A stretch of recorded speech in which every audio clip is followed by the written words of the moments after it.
Здраво, Даре, како си? Па, супер, нови жешки денови, како што се може. Ти како си? Добро сум, фала ти. Може Даре, така Дарко, како те викаат? Да, копитолски класика берото дека сите имаме прекари некакви посебни, ама може Даре како што ти прилега. Тоа е поради Беровски? Па да, мислам, не е многу креативно на крај денот, ама да, Беровски, берото.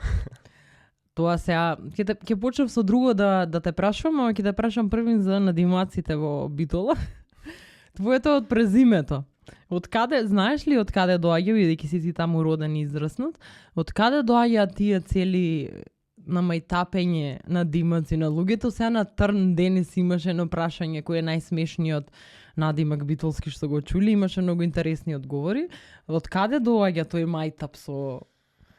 Од каде доаѓа искрено не знам, ама знам дека сите имат некаков прекар и како префрлен, некој обичај префрлен од генерација на генерација доаѓа и едноставно до некаде мора да имаш прекар или премногу автентично име да имаш за да не треба прекар. Дали е како во другите градови каде што го наследуваш перикарот од татко, дедо, мајка или за секој си има башка?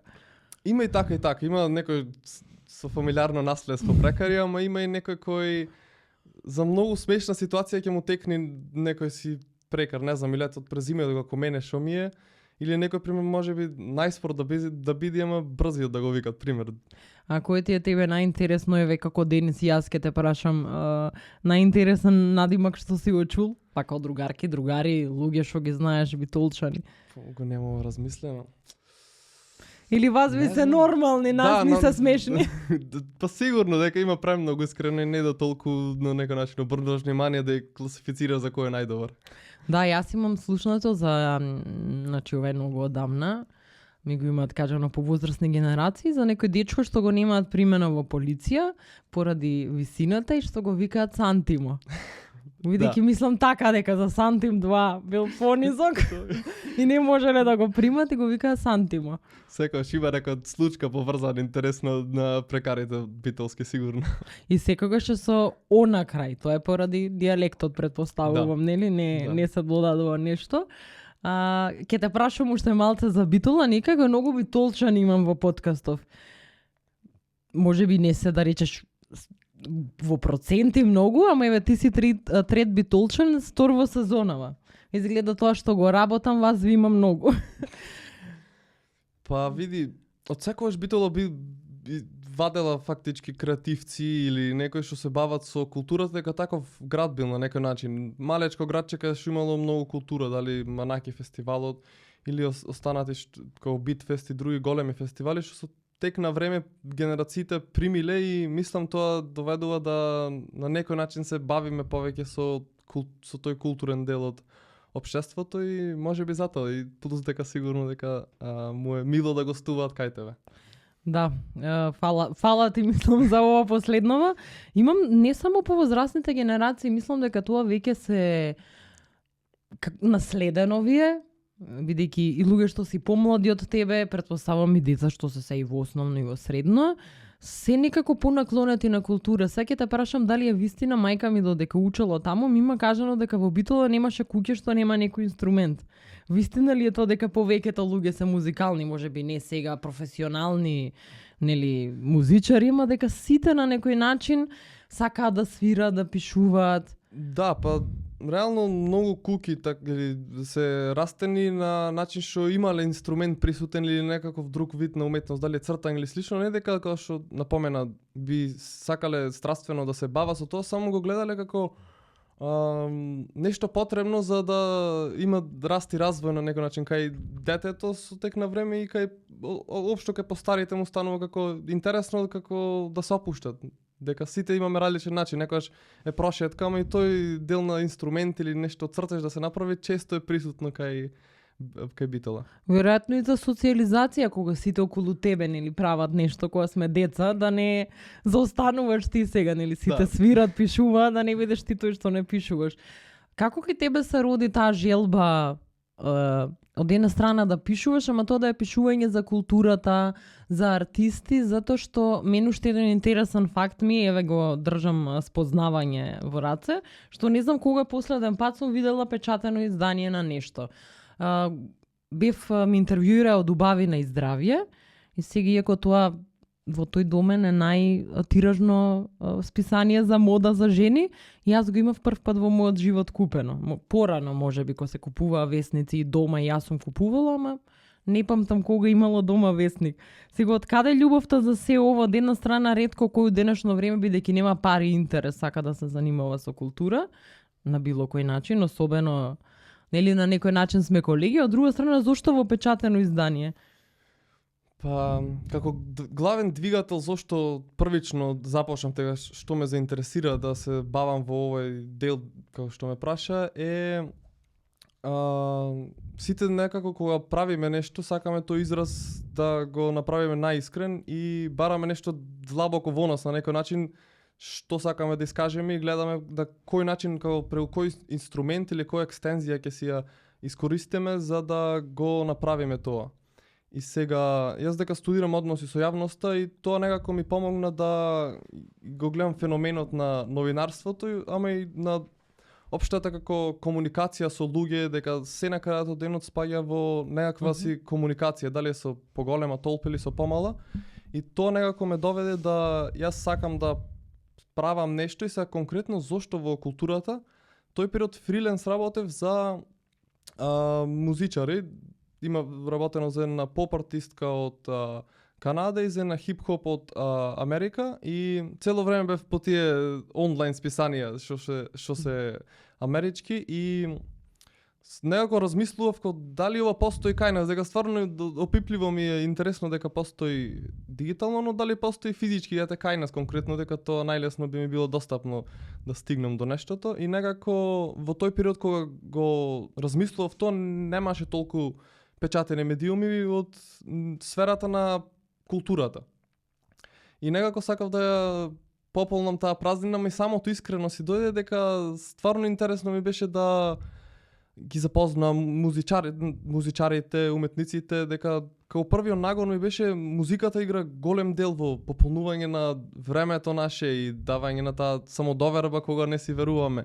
И сакав тие феномени на луѓе на некој начин дека стварно играат влијание во нашата перцепција, размислување, на некој начин ни прават манипулација. Сакав да разговарам и да видам што се крие зад нив. И со тек на време си реков зошто да е само музичари, туку може да биде како општо креативци, да не се ограничам онма со првиот чекор на некој начин. И така започна да сакам со музичари, но и исто така да навлезам и во другата сфера на културата.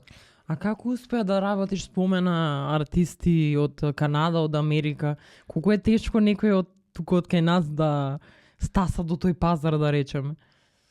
Па сега со дигитализацијата обратно тоа што го правам на некој начин е полесно достапно, едноставно само треба да знаеш што бараш. Дека мене стварно ми беше и да немаш срам да пишеш и да побараш. Да, и стравот некако, стравот од тој неуспехот дека да не те одбијат. Шо ако не одбијат, шо ако не биде успешно, некако сите тие граници што сами да си ги поставуваме не постојат на некој начин, дека не знам, само самите тоа си го правиме во нас.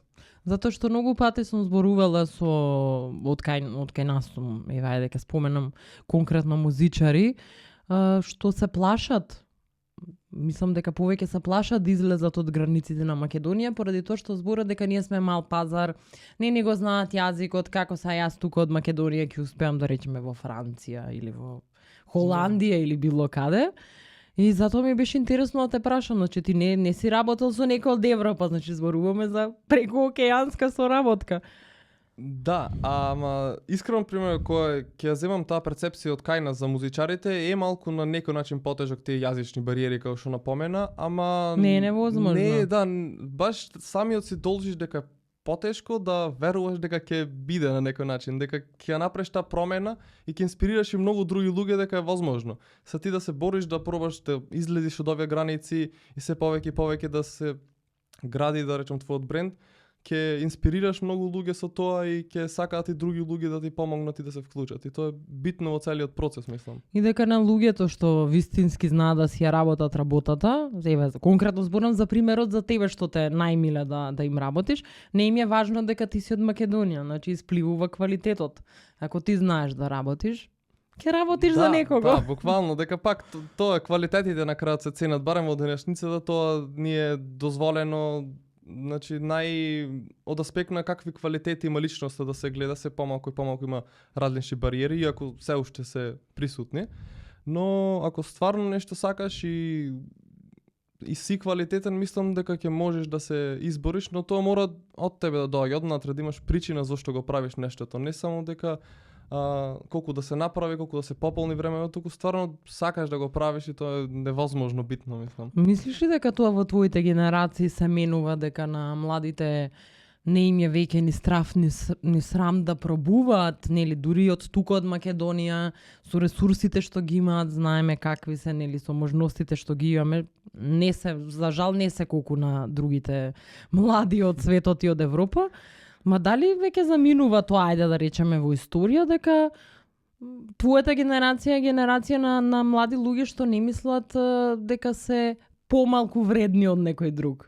Затоа што тоа е некако многу македонски синдром, кај што ние се плашиме бидејќи мислиме дека еден германец е попаметен од нас за нешто.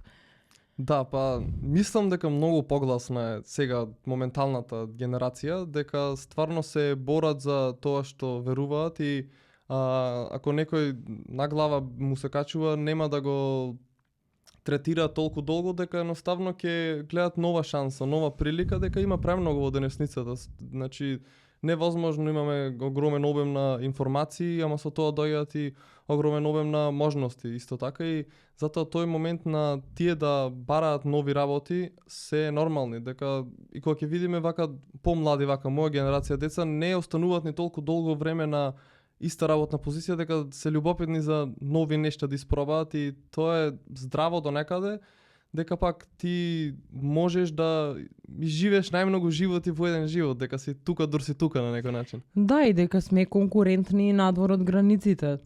Да, дека пак кога ќе размислиш пример ти да земи се во пример да си ти во Германија и тука. Германија ќе имаш многу поголем притисок за да успееш и плюс многу поголема конкуренција. Сега ти да си тука и да стварно сакаш нешто да успееш, на некој начин дури ти доаѓа полесно отколку ако си во Германија со целата конкуренција што доаѓа со тоа. Да, и тоа не само луѓе од таму, туку од цел свет што пробуваат, нели, дама. Големите земји. Во големите градови пробуваат и тамошните луѓе, ма доаѓаат луѓе од секаде, како во Лондон. Може би ќе успееш со музика, ама колку ќе треба да се помачиш, таму пробуваат сите да успеат. Да, буквално дека многу луѓе се трудат да направат нешто ете во Лондон или каде да тие поголеми држави, отколку кај нас што полесно ти се и достапни алатките за помош на некој начин. Луѓето полесно ти се достапни, ако ти не се познаваш некој друг, ќе се знае, да, Томи. Сето тоа него тој ланец помага да продуктот што ќе го понудиш и за надвор од нашата територија да има вредност. А ние имаме многу талентирани креативци затоа што ние почнуваме од минус, а не од ни на нула не сме кога ќе споредиш со други земји.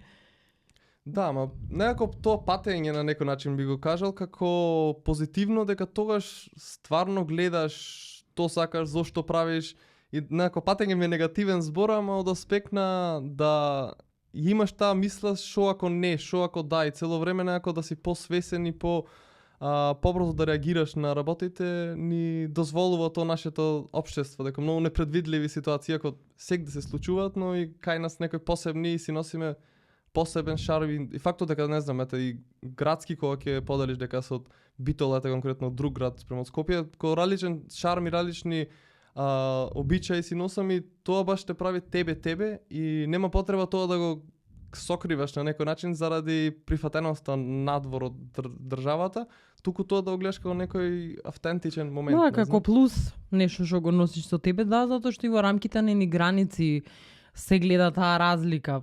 Првин да почнеме од зборувањето. Еве ке да не ми се налутат битолчани ни ти, ама е вистина дека повеќето битолчани сите и кога живеат во Скопје, кога живеат 50 години во Скопје, зборат на дијалект. Што не знам зошто луѓе од други градови кога ќе се преселат во Скопје по секоја цена сака да зборат не на стандарден јазик, туку на скопски, мислам. Да, сметам дека нема потреба. Дека ти како стандардниот литературниот јазик кога го изучуваш е добро и убаво е да го знаеш, но нема потреба да менуваш цел дијалект само. Освен каде што да речеме треба, еве, доколку работиш на телевизија некаде кај што бара тоа од тебе или си наставничка, наставник, ама тоа се многу мали. Да, се добро ако професијата тоа Да, ти го ама предвидува подруга ситуација на некој начин. Затоа што тоа го имам забележано кај сите битолчани, е можеби не толку кај луѓе што се од други градови кои живеат во Скопје. Го имаш ти тоа забележано? Јас не сум запознала битолчанец што живее битолчанка во Скопје долго време и што збори поинаку освен на битолски. Имам само една колешка, ама ете поради работата, телевизијата, излегување, сепа морала на некој начин или не можеш во вестите да одскокнуваш толку. Ама не познавам. Што е убава работа, го кажам, као нешто убаво. Да, мислам, не е тако, реално и од другите градови има доволно, да речем, акценти што користат, но само едноставно комуникација е нивна и не треба толку се трудат да го прилагодат гласот на околината во која што се наоѓаат, ако таа околина не бара да биде прилагоден, како што новинарството, како што спомена, а ако едноставно дека ти е полесно да зборуваш на битолски. Како ти е полесно? Да. Како ти е неубаво? А морам ова да те прашам, го немам на камера прашано, зошто во женски род се кажува му кажав на Теодора? Морам да знам, тоа никогаш не го знаем, не го разбрав тоа зошто е. Да, се во машки род кај нас, не знам искрено зошто е така, само е така и го имаш прифатено. Да, така си научил. Откако додека не излезеш од битол или да не комуницираш со некој од други градови, некако не го чувствуваш, што само така ти е, не знам. Да, тоа Васко што беше наставникот исто го прашував нешто што збореше. Тоа било историска уствари деформација кога он зборуваше како на настани од пред 200 години да бил сведок, кога беше Југославија, кога беше, ма добро, тоа било професионална деформација и ми го спомнува исто како ние што зборуваме за се во машки род. И ми е многу фасцинантно зашто од почеток првим го сум слушала, си викала како дали му кажав, па женско е, не знам како му кажав. Да му кажа и за машко и за женско. Да, е многу интересно. Вака морав малце време да одвем за битола, не дека неам битолчани на подкастот, ама први сме збореле за други работи и никој не го испрашав за битола. Така што е, тебе ти се падна за битола да те испрашам. Се надевам добро ја представив. Да. Уште една работа. Може уште 10 пати ќе ти го кажам. Кој ти во твојот живот до сега си имал можност да го видиш на Манаки, што ти било онака вау, гостин, дојден, позната личност, а кој баш би сакал да дојде во Битола на Манаки фестивалот? Тешко прашање, искрено. Сигурно има многу. Не би можел конкретно да извлечам вака и сум бил 2 години на Манаки. Не е премногу на некој начин за да можам да извам овој, а кој би сакал?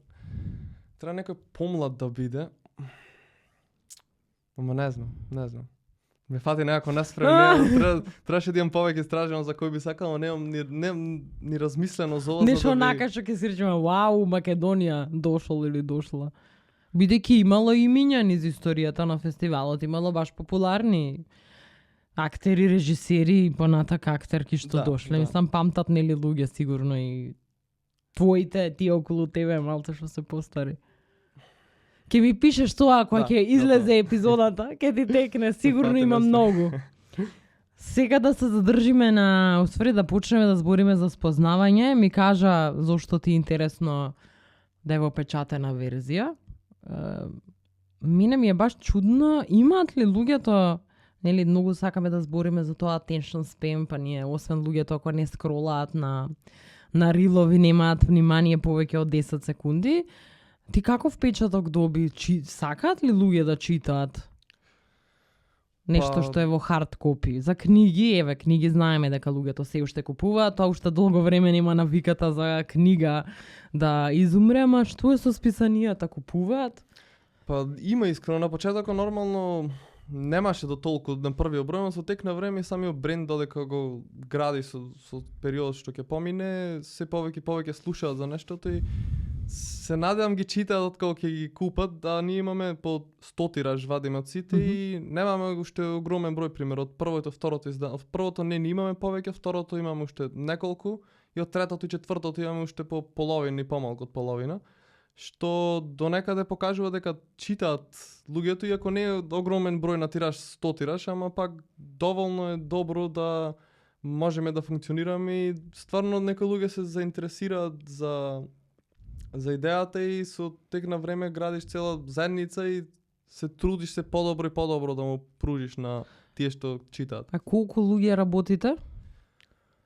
Активно би рекол имаме фотографи кои сликаат за интервјуата, Иво, Никола и Ема, и со некојаш се вклучуваат и други, дека сепак не би рекол дека ние сме као затворена куќа, односно тие ни се само луѓето, односно некој друг ако видам дека фотографира, би го викнал за некој интервју, дека да доби ито искуство, зошто да не, дека пак за тоа сме да му помогнеме на луѓето тука. А другите се во графика, значи Ана Марија Мишачковска го прави целиот дизајн на списанието, додека другата Ана Марија прави за социјалните медиуми објави.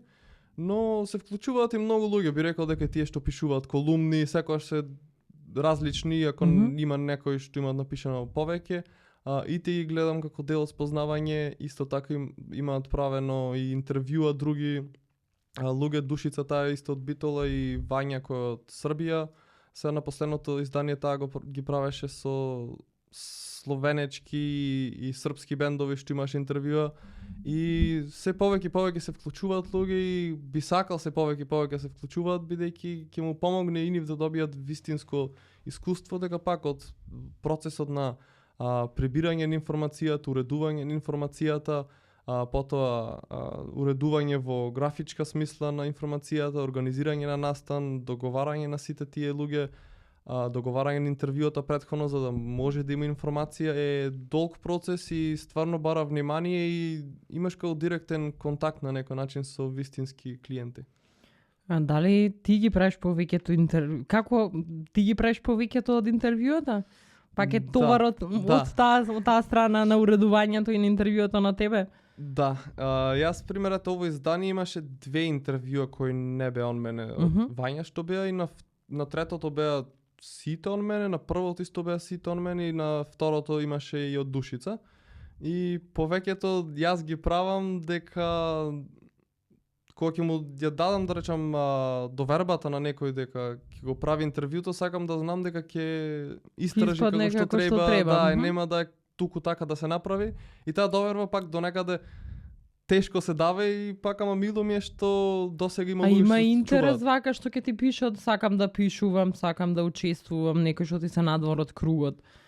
Па за колумни најчесто имаме исто така и во дигитално страницата блог каде што исто имаме дали опфатено некој фестивал, не е до толку активен да некој цело време го прави отворен нешто. Просторот, така. Да, отворен е просторот, имало доволно таму луѓе што пишувале, мислам никакви ограничувања нема, дека самите се избира за што ви пишували за колумните. Кој од нашава сцена до сега ги имате интервјуирано? Во првиот број ми се чини Дина беше, така Дина Јашари. Во првиот беше Дина, и да. Лука, така? Заедно Дина имаше Лука, заедно интервју. беше, да. Па преку Лука, дека по битолска линија. Да, ете пак битолското.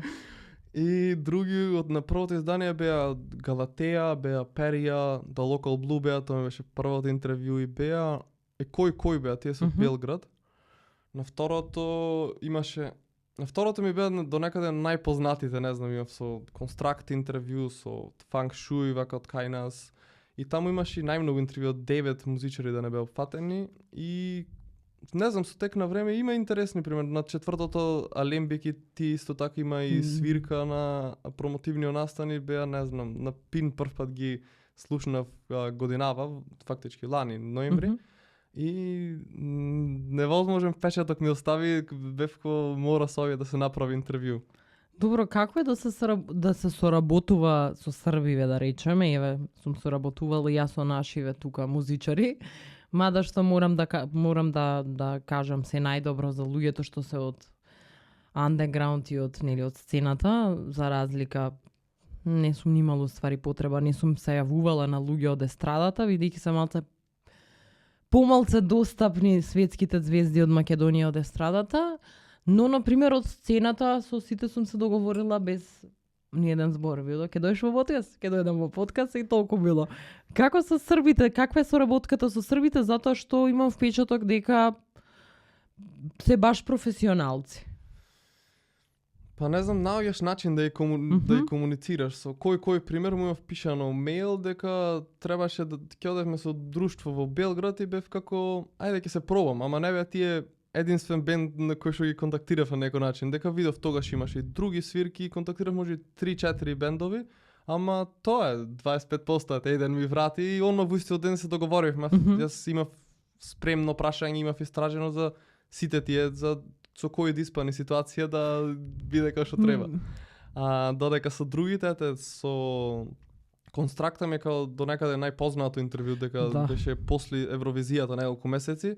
Со нези се договаравме подолг период, неколку 3-4 може повеќе месеци, но наоѓаш начин, не знам, јас пример комуницирав со втор вокал што му е на Констракта, Алиса, таа е од Латвија и се пресели во Белград за да го работи тоа фактички, и дека му работи како пиар на Земља Грува што му е бендот на. И некако преку нејзе комунициравме нормално, саки прашат основните прашања кои сте, линкови, што правите едно друго.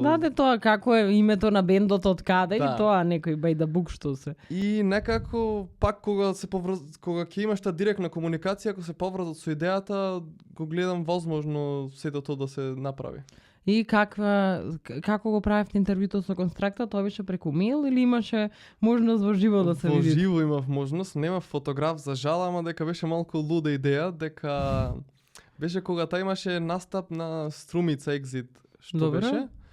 И имав комуницирање ми рече, дали се како ела таму и откако ќе заврши настапот, почекај пред десно таму кај оградата, ќе те земеме и окей, супер. И отидов јас сам и се цел ден таму, ајде едно друго си врвиш интересно, ме знаеш дека за неколку часа ќе го интервјуираш како досега најголемото интервју би ти било ова. И заврши концертот, се супер и ме викна таа и одов како бекстејдж кај што седеа тие и седиш таму после настап кога што сите доблечени, така се запознаваш здраво Ана. Ама многу фина жена. И после интервјуто останавме, се дружевме и стварно топ си поминавме, ама таа првична интеракција чудно дека не е со Констракта, туку со Ана на некој начин и некако тука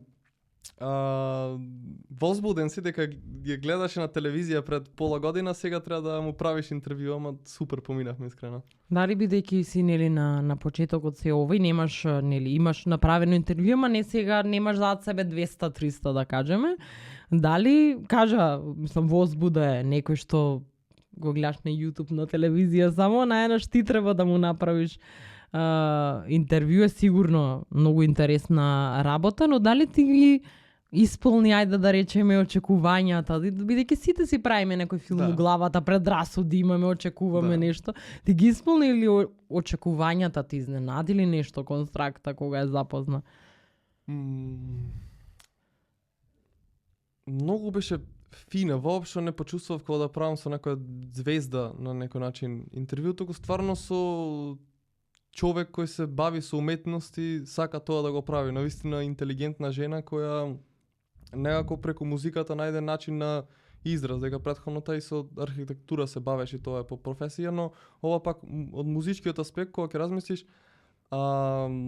длабоко таа многу размислува, иако текстовите голем дел му се апстрактни на некој начин и со мајтапи полнети, но многу секој дел од текстот конкретно има причина зашто тој дел е таму и зашто е така поврзан. И тоа ме направи уште повеќе да почитувам на некој начин, дека не е само тоа што го гледаме, туку стварно има труд за нешто што го прави. А друго, многу кратко се траеше, мислам колку, час, два, пример, потоа седевме, дека повеќе имаш контакт потоа со и бендот што му е дел, дека откако ќе заврши интервјуата еден час кога ќе трае, и потоа треба се, не знам, и други фанови му бараат за сликање на друго и за тоа секогаш добро дојден и сето тоа да го изврши, зема енергија. И некако, не знам, немав некој очекување дека ако си дозволев тие очекувања да превладеат во мене, тоа ќе го видев, ама стварно позитивно се чувствував откако го направив интервјуто. Не беше како да сум разочаран. Да, бидејќи претпоставувам и тоа дека е како да кажам, и тоа е многу лоша работа. Мене ми се има случајно не со интервјуа, ама ми се има, например, случајно со некогаш со одредени соработници или нешто, затоа што си растел гледајќи некои луѓе, нели како беше Never Meet Your Idols, и после се разочаруваш.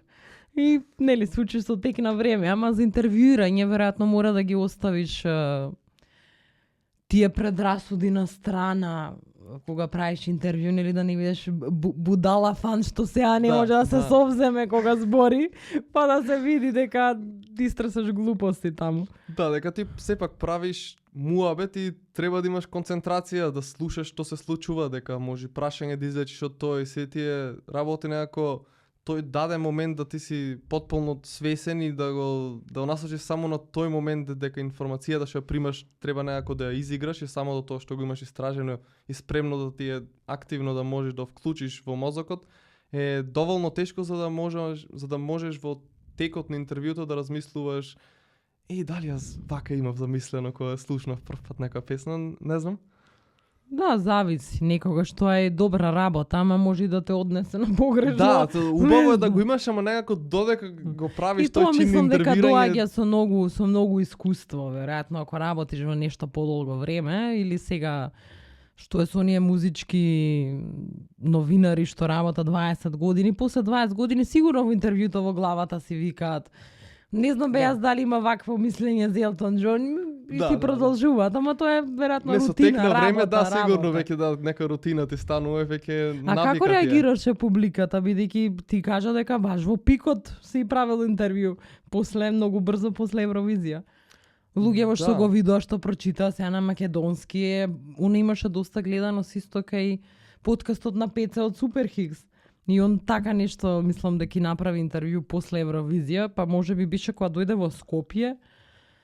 Нели имаше настапи во Скопје, ама та изгледа беше после Струмица и како изреагира публиката, зашто нас имаше многу луѓе што прв пат слушнаа за неа, иако Земја грува е многу популарен бенд. Да, веќе години постои, а како изреагира?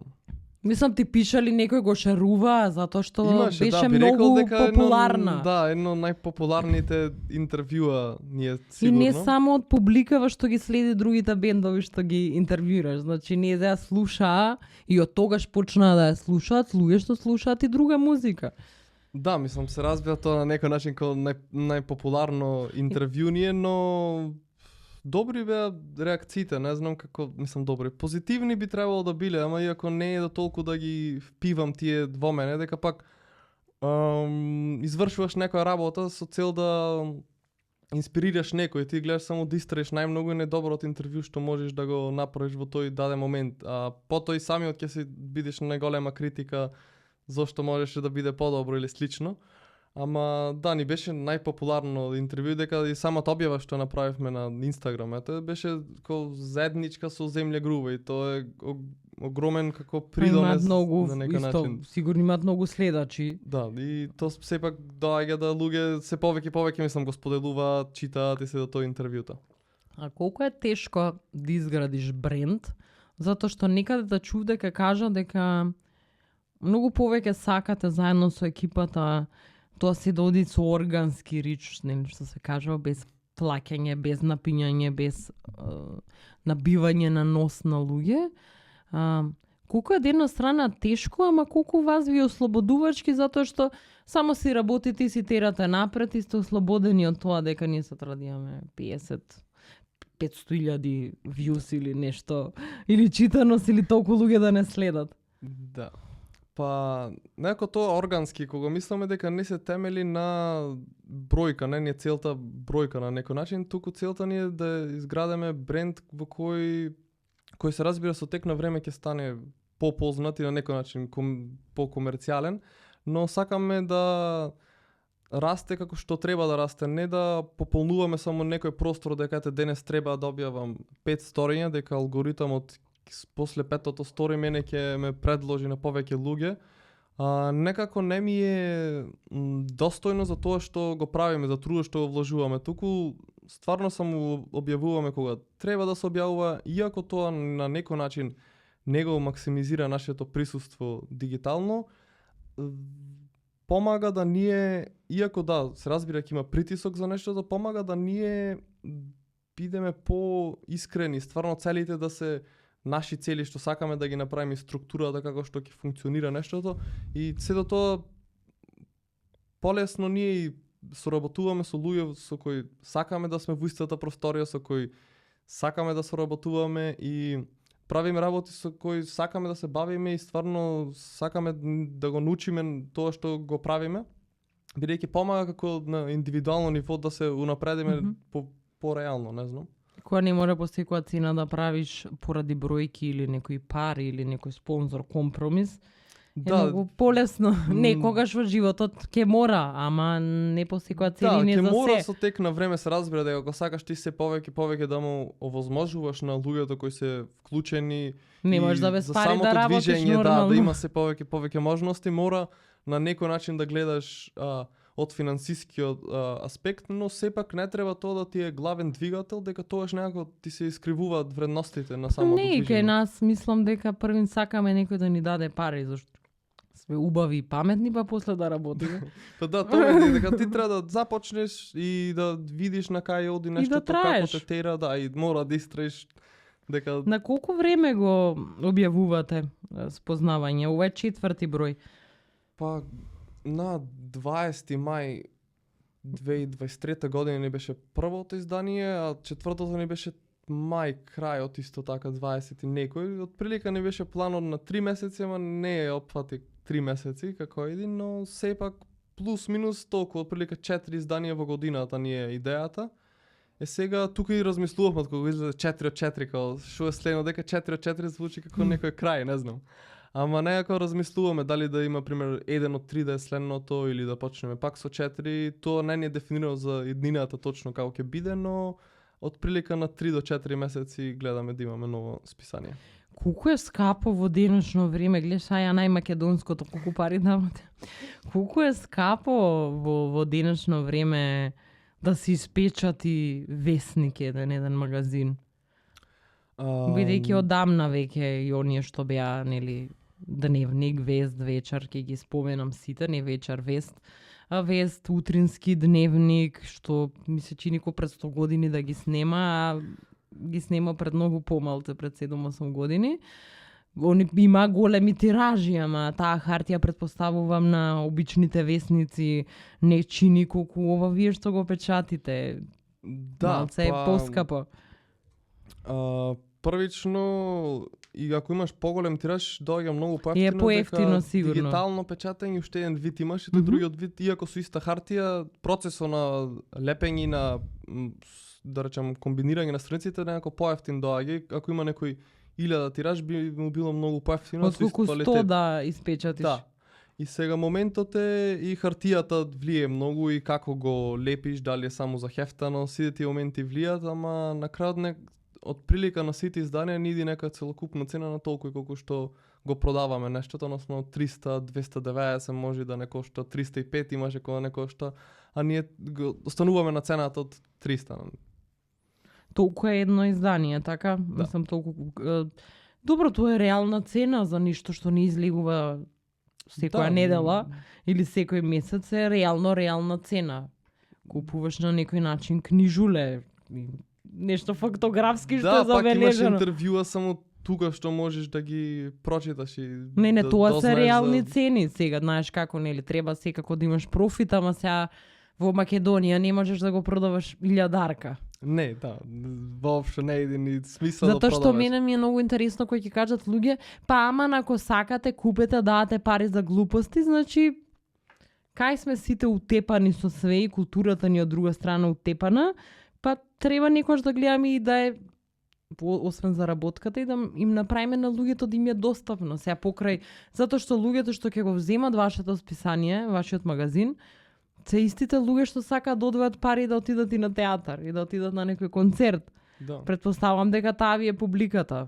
Не, па таа е публиката, да, и не би сакале се да креваме цената само дека го цениме нештото или дека можеме да го правиме тоа, туку наставно да е подостапно, да направиме најмногу достапно да биде што може за сите, дека пак и студенти пример би имале читатели И сега студент од друг град, зошто јас да му земам 200 денари повеќе? Автобуска карта. Да.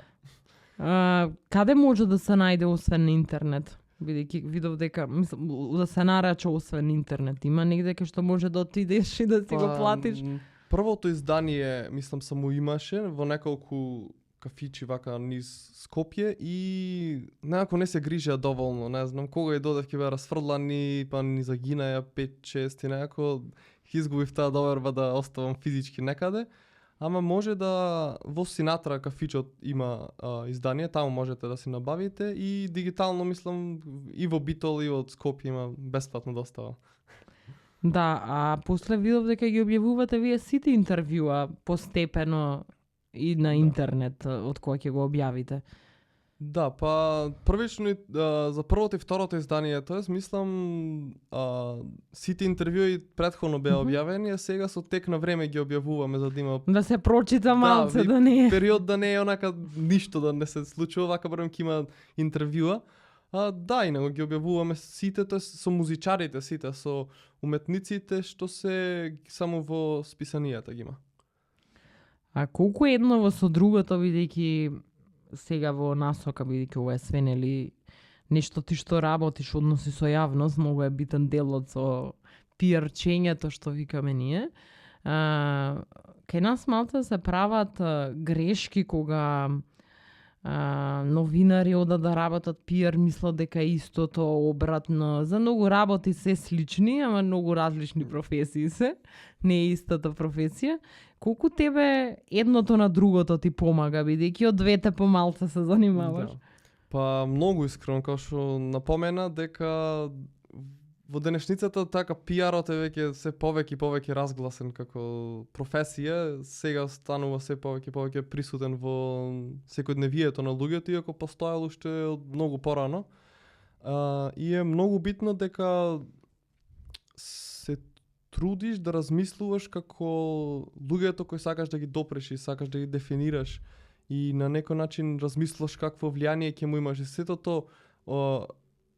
пиарско размислување на некој начин помага да ти информацијата и продуктот што го нудиш да се темели на вистински вредности кои ќе придонесат да се поврзат со самата идеја луѓето. А тешко ли е тоа, бидејќи најчесто нели во пиар и во селс, во продажба, што и тоа имаат некои нички слични, колку пати е потешко да знаеш дека има некои работи што лично не ти се свиѓаат, да кажеме, ама знаеш дека ќе запалва, ајде да кажеме. Имаш ли такви некои моменти на морал кршење во себе, кај што знаеш дека можеби поинаку ако направиш нешто би било многу повпечатливо и би се продало? Па некако нешто што баланс од двете, не знам како ама тој така баланс е многу тежок, ти лично знаеш, јас почнувам од себе. Лично знаеш што би било вау, ама од другата страна карактерот и вредностите кои веруваш ти викаат нешто да седнеш малце дека не бива по секоја цена. Да, реално тие како лични преференции на некој начин секогаш се до некаде присутни од прилика каков со кој музичари ќе правиш интервјуа, како ќе и на каков начин, како ќе го продадеш. Да, како ќе го продаваш. Може да ставиш некој кечи наслов што нема врска со. Да, или не знам, да го пополниш со спонзори, повеќе спонзори да има отколку пример интервјуа, некако тие моменти се битни да ги размислиш и дека пак не смееш да се навратиме на моментот дека основната појдовна точка зошто го започна нештото е дека сакаше да искажиш нешто и го најде каде конкретно спишувањето би интервјуата. Секој си наоѓа канал некој. Канал како да го искажиш тоа нешто и некако тоа не сме да се исклучи во тебе, треба секогаш да е присутно, но се повеќе да влегуваш во подлабоко дека таму баш ќе растеш. И со тек на време можеби ќе направиш нешто што тебе на некој начин не би ти правило смисла, туку не би не ти е по кејф, не ти е нешто што ти лежи. Пак тоа јас како Дарко мора да можам да се одвојам од самото движење на некој начин, спознавање, дека не знам, спознавање не сум јас, ниту јас сум спознавање, туку сите луѓе што се имаат вклучено се дел и предонесуваат на нивни начини со нивни идеи. Добро, дали поинаку размислуваш кога работиш, ако си работел со артист ти од Канада, од Америка, кога нели работиш и со други луѓе, ама дали поинаку размислуваш кога работиш за некој друг, бидејќи твоите принципи и вредности не се тука под прашање и ти треба некого да го хендлаш во јавност, нели имиџот негов, незин, што нешто како ќе се прифати, ќе се продаде, дали тогаш поинаку размислаш отколку за себе? Да, искрено да, многу, дека пак таму имаш ко подруга цел на некој начин, како трансакцијата ве спојува, дека Да, се мислам како и да звучи, треба нешто да продадеш. Да, дека тоа е најпросто кажано, ти треба продаваш нешто. успешно тоа да го правиш за да имаш финансиски бенефит од нешто кога работиш за некого, дека тој те плаќа за тоа, инаку не би те плаќал. Да извадиш. Да, инаку не би те плаќал ако не го правиш. И сепак самиот имидж ти му нудиш, да речам,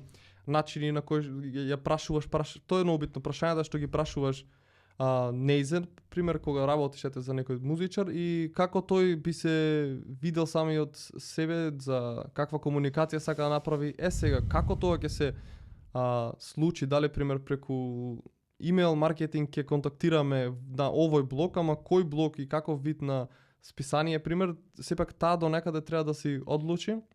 Ама ти да поставиш правилните прашања. граници некои сега, нели? Да. Некој ти го дава патот. Ама кога вака за самиот себе на некој начин кога правиш, како посвесен си што сакаш и не полесно од работите, туку Немаш одговорност за никого. Да, ти за сам немаш за себе некој си одговараш. таймлайн, немаш тако анксиозност во тоа дека ова мора, ова треба, ај вака. Или дека некој ќе зафркнеш, ќе направиш некој погрешен потек. Буквално. Да, вака само за самиот себе е некако и по-природно, по-леснително ти е и стварно на некој начин може да се речи дека како повеќе да придонесе се чувствуваш.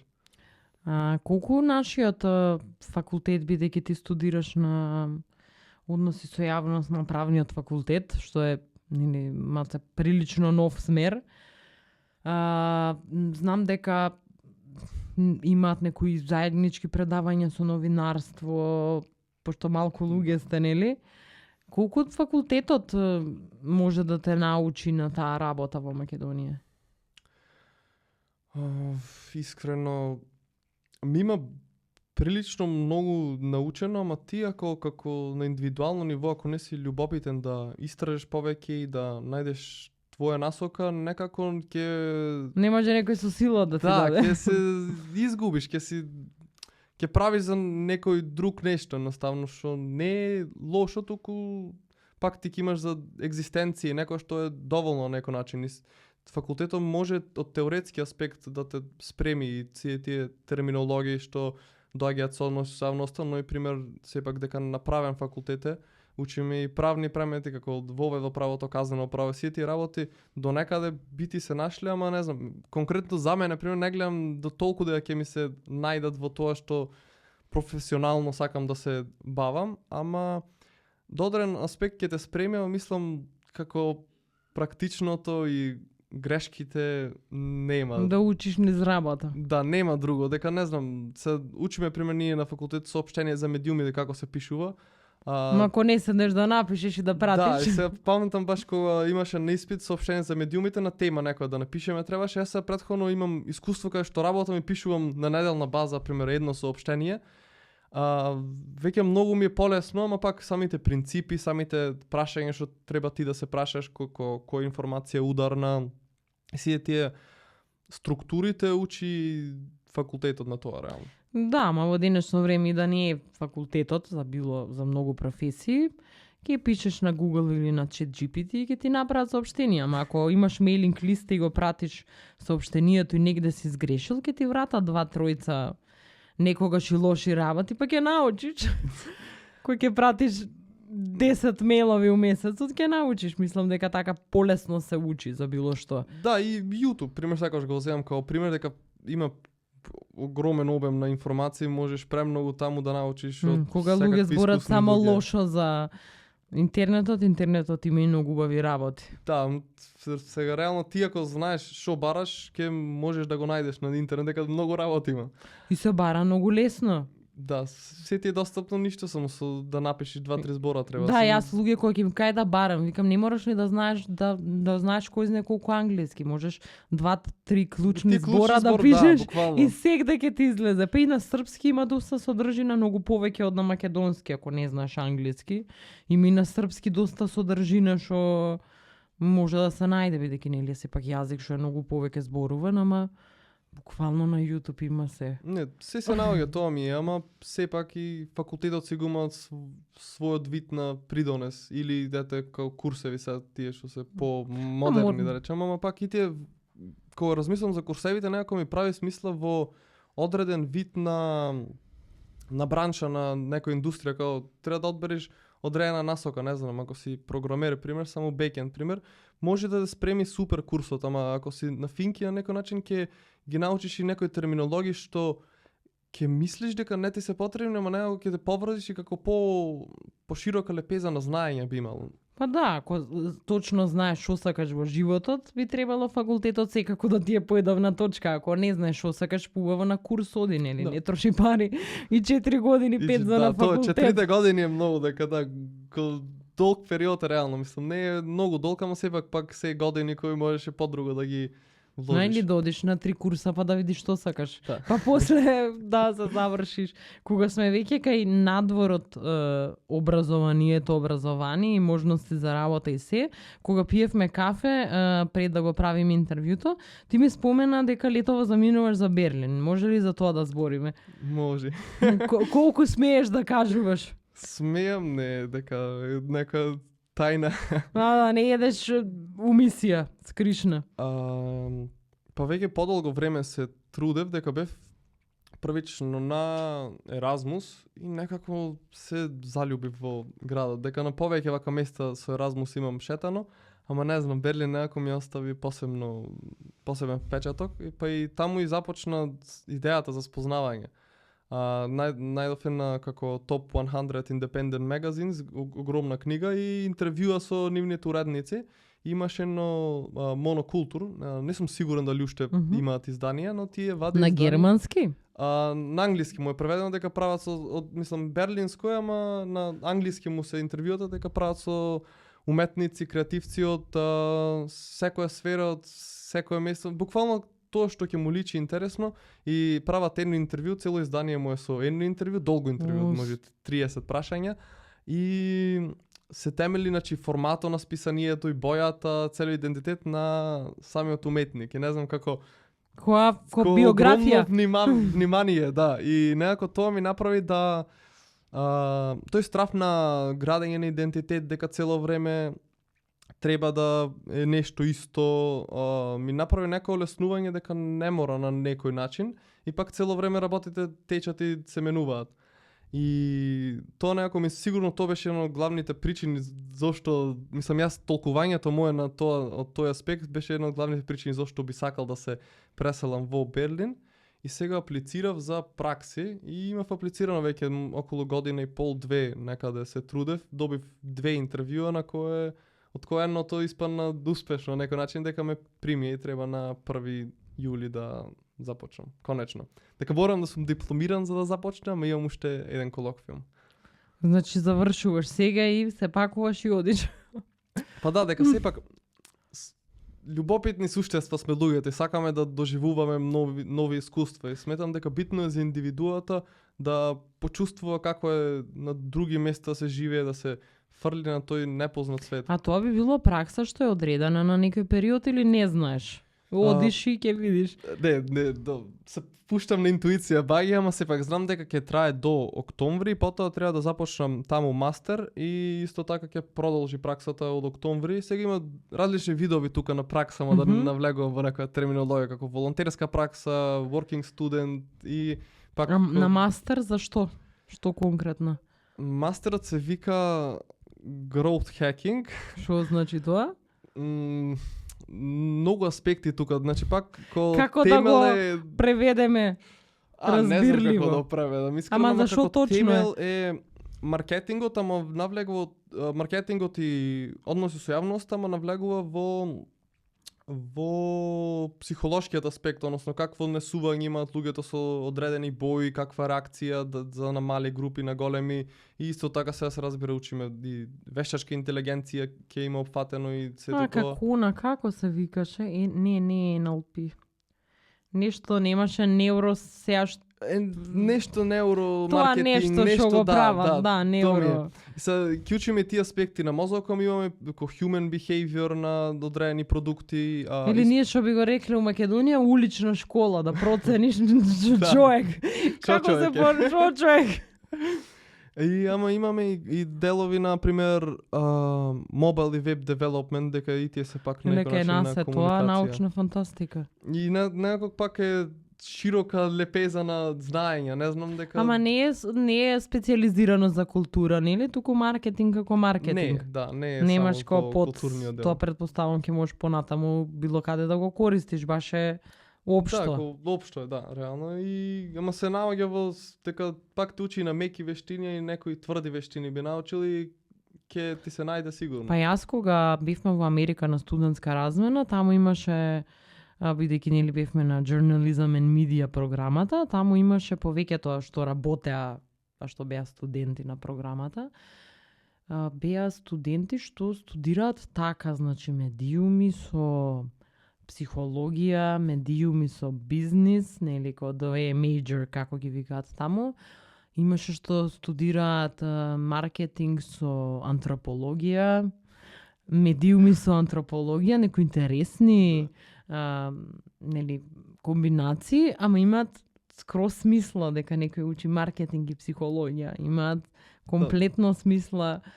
И сега еве од тебе прв пат слушам после толку време, што значи дека е пракса веќе во светот секаде да се изучува така паралелно, кај нас нема нешто што е заедно споено. Да, па гледав мастер исто така примери кај нас, ама некако не ме привлекува толку многу, ама може се должи дека сакав да пробам во Берлин да поживеам. Ама интересно е дека сакам најмногу животен, во еден живот да живеам, сакам од различни аспекти да можам да размислувам, да примам информации, да и се повеќе како разбирање за секакви луѓе да добиваш и зошто тој таква перцепција има за работите и некако битно е тоа да од психолошки и емотивен аспект да можеш да го разбереш. Да, и ако си човек што не сака да се ограничува, да не е Берлин, ќе си нашол нешто друго. Тоа си пак мислам и убаво и се нели за сите студенти можностите на Еразмус, што сега барем може да се отиде било каде, е многу лесно и е достапно и секој може да аплицира и да отиде, не е дека треба да вундеркид да бидеш, секој може. Да, само аплицираш и големи се шанси да те одберат за еден проект за повеќе ако аплицираш, примерно. Да, ама јас имав впечаток дека исто и покрај тоа што може многу можности има да се аплицира, дека многу студенти не аплицираат. Се уште мислам дека нема добра реклама за тоа дека еден млад човек во Македонија има можност прва година на факултет која ќе заврши да оди било каде на Еразмус. Да, некако не е доволно маркетирано, дека кога ќе отиде некој секогаш убаво си врвел со скроз добри Јас кога искуства. бев во Прага имаше премногу луѓе на Еразмус. Од Македонија не толку, не запознав, ама од цел свет имаше многу луѓе на од цела Европа имаше многу луѓе на Еразмус. Да, буквално и не знам и кратко има и као краткорочни што се или пример подолгорочни исто така на неколку месеци или тие краткорочни се по 7-8 денови. Како не е многу долг период, ти ќе одиш, ќе поживееш зашто да не отидеш? Да, ќе поживееш во друго место, сепак супер искуство и дека пак има и да речеме луѓе што таа промена потешко му доаѓа да ја направат и како предизвик му е и сепак да го избориш тој страф и да опреземиш тој предизвик, да речем 6 дена да поживееш во некоја држава кај што не би замислил да ја ќе одиш со луѓе што тогаш прв се сретнуваш, ќе ти поможи таа бариера полесно да ја кршиш понатаму а не е некоја научна физика за аплицирање, како што напомена, само треба мејл да пратиш на и од друга страна тебе можеби ти е многу полесно бидејќи на 18 години си имаш што е ретко во Македонија, освен ако не си од друг град и доаѓаш во Скопје да студираш, Ствари, не е чиста работа за Скопјани. Че сите деца и сите млади луѓе што со други градови на 18 години се пакуваат, дојдеш во Скопје да студираш и живееш сам.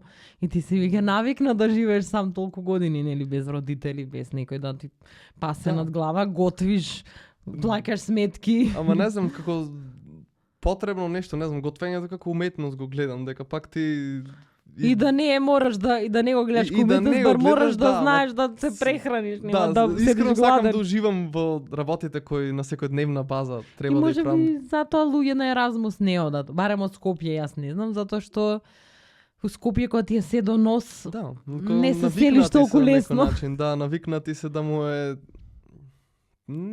како полеснително од некој аспект и некако убаво му е и зошто ви. Потешко се одлучуваш кога си навикна дома да живееш до поише време. Кога си од друг град и мораш да си селиш, се селиш на 18 години, не си знаел да готвиш, ке научиш да готвиш. Да. Кој те прашал? Мислам, нормално накако ќе мора, ќе научи сигурно, ама убаво е да, откако ќе мора, кога ќе опомениш таа фаза, да почнеш да уживаш во нештото, не знам. Не, убаво ќе биде ние да сме поздрави како нација на Балканов, па на 18 години да сме више возрастни луѓе, а не до 18 години дома да ни готват, ама може нашите генерации ќе го сменат тоа.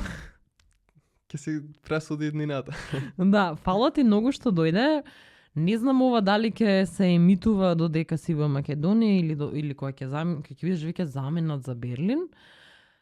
Ако иде епизодава кога си во Берлин, ќе биде супер да ми пратиш слика кај си го гледал. Дали си бил негде по Александар Плац или кади да си шетал по Берлин од некој од парковите што ги имаат многу убави и големи. Само се надам не навечер, знаеш дека навечер е се темница, зашто се Да, забегани. За дисонце период ми е Да, омилениот затоа период, што тоа нели еше после период. темница они штедат струја и се, ама од некој убаво место во Берлин да ми пратиш слика кога го слушаш таму. Готово. Ќе мора да ми ветиш или да ме тагнеш како сакаш, а ако си тука, ништо, од тука ќе се Од тука. испратиме. Фала ти уште еднаш што гостуваше. Фала ти тебе на поканата. Тоа е тоа. Чао.